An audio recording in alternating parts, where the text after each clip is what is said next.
Saudara sekalian, para jurnalis yang terhormat, baru saja kami melakukan pertemuan untuk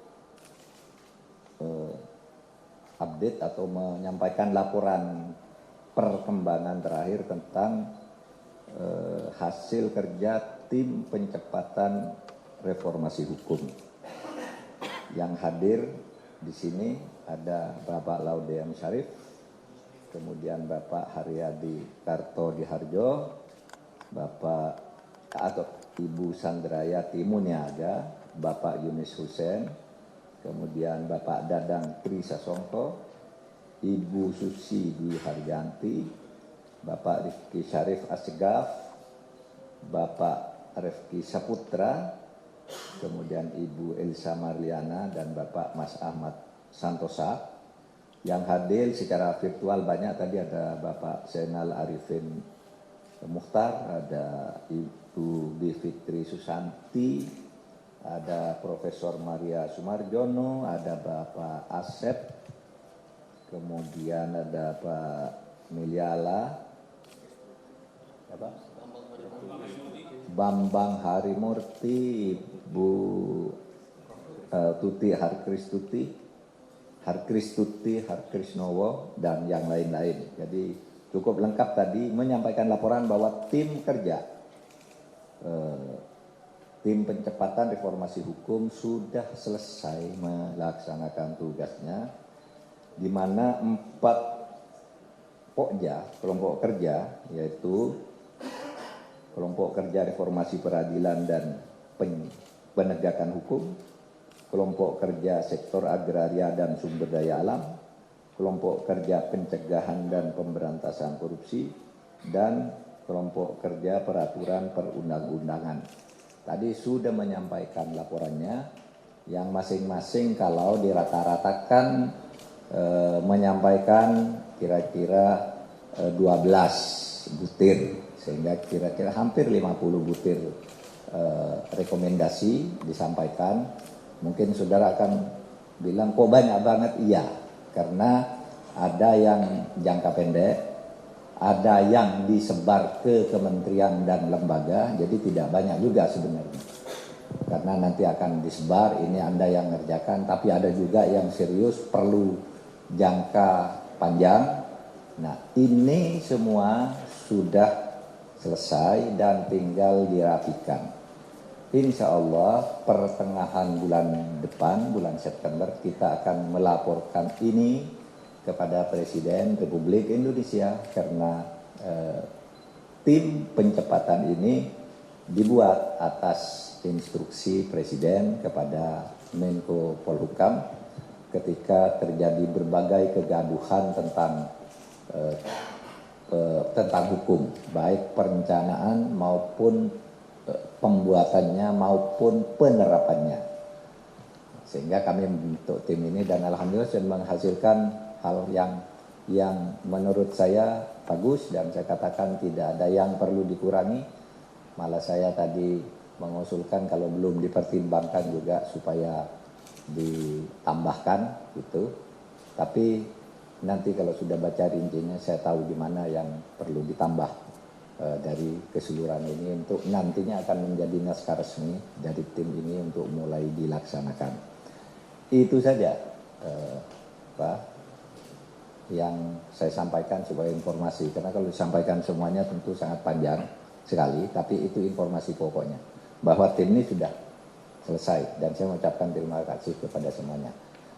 Pak Laude, ada yang perlu disampaikan karena beliau yang juga ikut memimpin tim ini bersama Pak Sugeng. Silakan Pak Laude. Terima kasih banyak Pak Menko. Memang telah kami menyepakati dari 4 kelompok itu, kalau di jumlah semuanya itu ada 55 rekomendasi, dan Pak Menko tadi juga meminta kepada tim untuk bukan cuma rekomendasi tetapi juga peta jalan implementasinya. Seperti itu. Jadi kami sudah sepakat dan mudah-mudahan walaupun ini naskah ringkasnya sudah selesai, tetapi yang detail-detailnya akan kami susun lebih rapi lagi agar ketika Pak Menko melaporkan kepada Presiden sekitar pertengahan September betul-betul sudah sesuai dengan apa yang diharapkan. Perlu juga kami menyampaikan bahwa rekomendasi ini bukan hanya pemikiran dari tim, tapi dikonsultasikan juga dengan kementerian dan lembaga yang karena beliau-beliau yang akan mengerjakan rekomendasi yang akan disampaikan oleh Presiden maupun yang akan disampaikan oleh Pak Menko.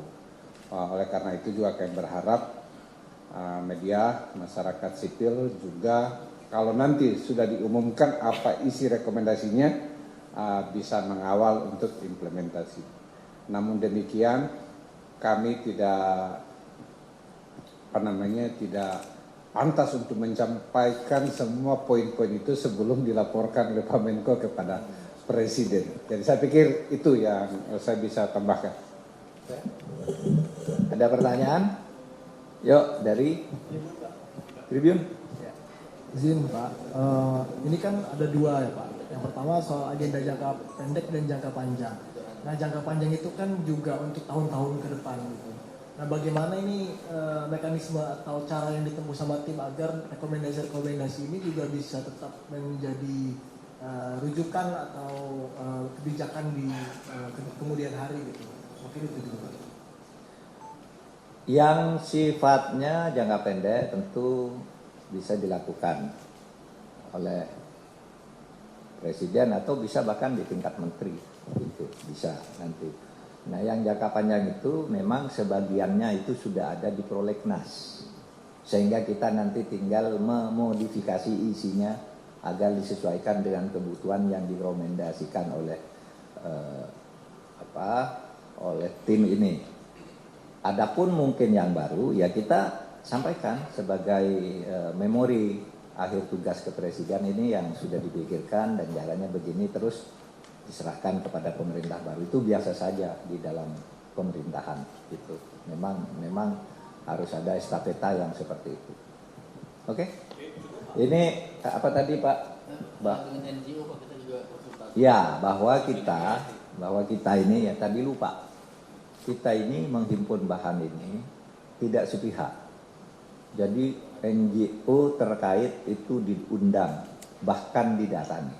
Pejabat terkait mulai dari Mahkamah Agung, Jaksa Agung, Menteri Kumham, Kapolri, dan semuanya Menteri ATR, BPN, semua didatangi.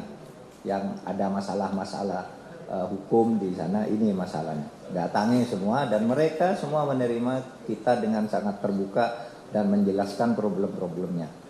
Jadi ada NGO, ada pejabat-pejabat negara yang struktural mengelola atau mengendalikan kementerian-kementerian dan lembaga negara yang juga didatangi dan bertemu langsung dalam suatu diskusi resmi dengan pejabat tertinggi di berbagai kementerian dan lembaga.